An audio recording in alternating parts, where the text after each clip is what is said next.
Okay, good morning everybody. Miranda Pitrone here again with another answer to one of the followers' questions. This one's for you, Jeannie. She asked how we get a mandala to be symmetrical on a stone that is not symmetrical. So one thing I would like to show is that you can do other designs on a stone with it to kind of fill in where the mandala does not take up. This one is, it could be like a teardrop, you could do flowers, you could do multiple mandalas on one. It doesn't always just have to be one symmetrical mandala. So that was what I did on this one, was just added an extra design to the bottom to just kind of give the stone a little pep and add to the design, the pattern you have up here, and then fill in wherever else to just kind of add to it. So with the other ones, this one is more of an oval shape, and what you can do with these, I really like this stone, so I didn't want to put too big of a background on it or paint it all black.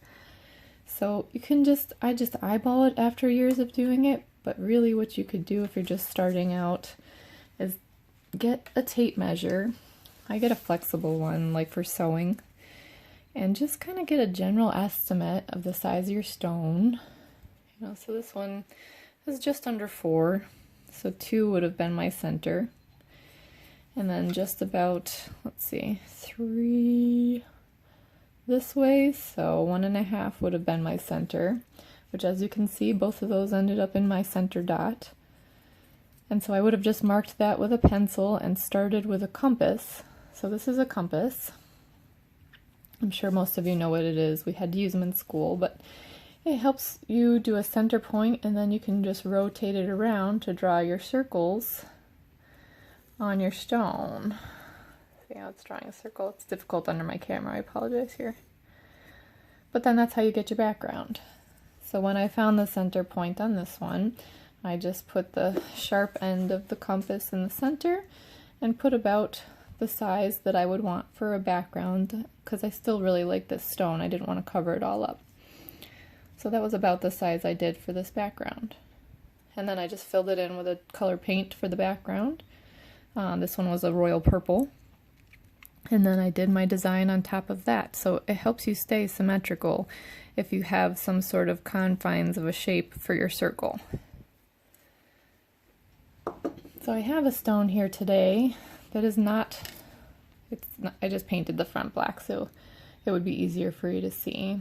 And it's obviously not a circle.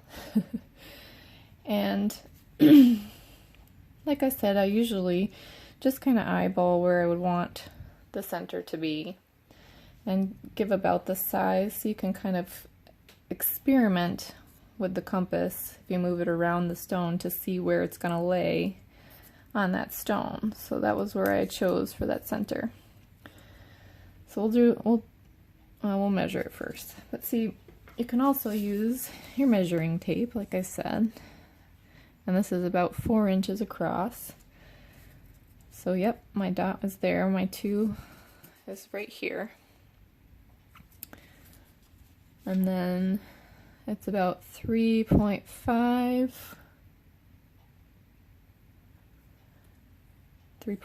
about. So what is that? Half of 3.5 is like 1.7. So your 1.5 is your 1.5. So like right about in here for my cross mark. And see, that's exactly, actually almost where I eyeballed my dot. So after you get practicing them, you'll get really good at seeing about where you would want the center to be. It just takes some practice and some time. But then once you have your center, you take your point end of the compass and adjust it to about the size you want. Oh, and it's moving on me, but. And then you just draw your circle that you would like for your mandala. Normally you can just go all the way around. My camera's in the way of my doing that, but you see, you get the point. And then from there, you already have your center. So you can just place your center dot there depending on what colors you're using. So let's just use a nice bright green, nice spring green, so you can see I just tossed the center dot there. And that will start the symmetry for your mandala. So, you know, when you start working, you don't have to use the same colors, but then you just do your plus sign just for the basic mandala design. And then your diagonals. And you start filling it in from there. So it doesn't matter that the stone is odd shaped, you can still find a way to make it work and do beautiful designs, because, you know, in nature you're not going to always find the perfectly round stones. Trust me, I do look for them, but they're not always readily available. So I think people are also making stones, I see, out of cement and other materials, or just using other materials such as wood, spheres, things like that. You know, Christmas time comes, you have your ornaments, so those are fun to paint on as well, but this is just how you can make the stone work if it's not perfectly spherical or round. So I hope you found this helpful. Thank you so much for the questions and suggestions. Please feel free to like this if you enjoyed watching it and found it helpful. Also, if you want to see other videos that I've done, you can subscribe to my channel to see all the videos that I have on my YouTube channel. I hope you all have a great day and keep the questions coming. Feel free to leave other feedback in the comments.